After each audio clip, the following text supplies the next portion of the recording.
তো হে আসসালামু আলাইকুম গাইজ, আশা করি আপনারা ভালো আছেন। আল্লাহর রহমতে আমিও ভালো আছি।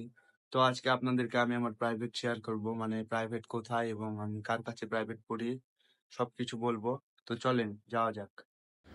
তো আমি এখন রিক্সাতে যাব। বাসা থেকে বের হয়ে দেখতে পেলাম একটি রিক্সা।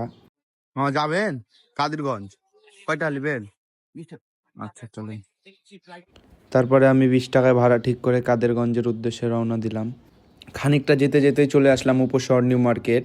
এখানে দিনের বেলা ফাঁকা থাকলেও আপনার বিকালের পর থেকে এখানে অনেক ভিড় থাকে, কারণ এখন রোজার মাস, সবাই ইফতার নিতে আসে আর এই আশেপাশে অনেক ইফতারের দোকান বসে। তো মামাকে আমি বললাম, মামা ভিতর দিয়ে নেন, কারণ এই পাশ দিয়ে গেলে অনেক শর্টে হয়। এই পুকুরটা পার হলেই আমি প্রায় চলে যাব আমার প্রাইভেটের সামনে।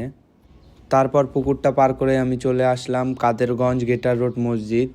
এই মসজিদের গলিতে আমার প্রাইভেট একদম শেষের দিকে। তো ফাইনালি আমি এখন প্রাইভেটের ভিতরে আছি। এটাই আমার প্রাইভেটের রুম, আমরা এর ভিতরেই প্রাইভেট পড়ি। তো প্রাইভেট চলাকালীন তো ভিডিও করা সম্ভব না। তো যাই হোক, প্রাইভেট শেষ করে আবারও রিক্সা নিয়ে 20 টাকা ভাড়া মিটিয়ে বাসার দিকে রওনা দিলাম। আর মামাকে যাওয়ার সময় আমি ভিতর দিয়ে যেতে মানা করেছি। আমি মামাকে বললাম, মামা তুমি মেন রোড দিয়েই চলো। আর হ্যাঁ, এই বাইকের দোকানটার কথা না বললেই না। আমি যখনই এই গিয়ার এক্স দোকানটির সামনে দিয়ে যাই, তখনই দেখি এর সামনে কোনো না কোনো মোটরসাইকেল রাখা আছে, বাট আজকে কেন জানি ছিল না। তারপরে বাসার দিকে আস্তে আস্তে আবারও সেই উপশহর নিউ মার্কেটে চলে আসলাম। তো আমি এখন প্রায় বাসার সামনে চলে এসেছি, আর কিছুটা দূরেই আমার বাসা। ফাইনালি আমি বাসার রোডে চলে এসেছি। সামনে থেকে একটু বামে গেলেই আমার বাসা চলে আসবে। তো আজকের প্রাইভেট দেখানোর ভ্লগটি আমার এখানে শেষ হলো। আশা করি আপনাদের কাছে ভালো লাগবে।